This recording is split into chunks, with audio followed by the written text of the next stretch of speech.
Hello అండి, welcome to Prithviraj vlogs. ఈరోజు నేను మీకు జ్యూసీ గులాబ్ జామున్ ఎలా చేయాలో చూపిస్తాను. చూడండి ఎంత బాగా వచ్చిందో. మీరు కూడా ఈజీగా ఇలా ట్రై చేసుకోవచ్చండి ఇంట్లోనే. దానికోసం ముందుగా 2 కప్పులు గులాబ్ జామున్ పౌడర్ తీసుకోవాలి. దానికి డబుల్ క్వాంటిటీలో షుగర్ని యాడ్ చేసుకోవాలి. నేను 4 కప్స్ షుగర్ తీసుకున్నాను. దాంట్లోకి 3.5 కప్పుల వరకు వాటర్ని యాడ్ చేసుకొని ఇలా మీడియం టు హై ఫ్లేమ్లో పెట్టి ఇలా మరిగించుకోవాలి. మనకి 4 కప్పుల షుగర్కి 4 కప్పుల వాటర్ పోసుకుంటే దాన్ని ఎక్కువసేపు మరిగించుకుంటే సరిపోతుందండి. ఇలా మరిగిన తర్వాత మనకి పాకం అనేది జిగురుగా రావాల్సిన అవసరం లేదు.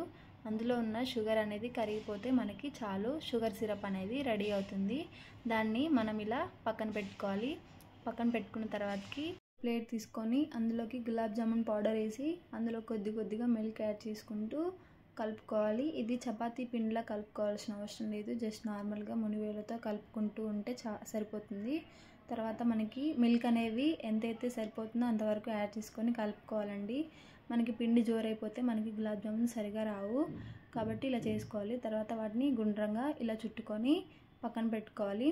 పక్కన పెట్టుకున్న తర్వాతకి ఒక ప్యాన్ తీసుకొని అందులోకి ఆయిల్ వేసుకొని మీడియం టు హై ఫ్లేమ్లో పెట్టుకొని దాన్ని బాగా వేడి చేసుకున్న తర్వాతకి ఉండాలని అలా వేసుకోవాలి. వేసుకొని మనకి గులాబ్ జామున్స్ అనేవి కలర్ చేంజ్ అయ్యే వరకు నూనెలో వేయించుకోవాలండి. ఇగో చూడండి, ఇలా కలర్ చేంజ్ అవుతూ వస్తుంది. ఎక్కువ కలర్ వచ్చే వరకు గులాబ్ జామున్ వేయించుకుంటే మనకి టేస్ట్ అనేది బాగా వస్తుందండి.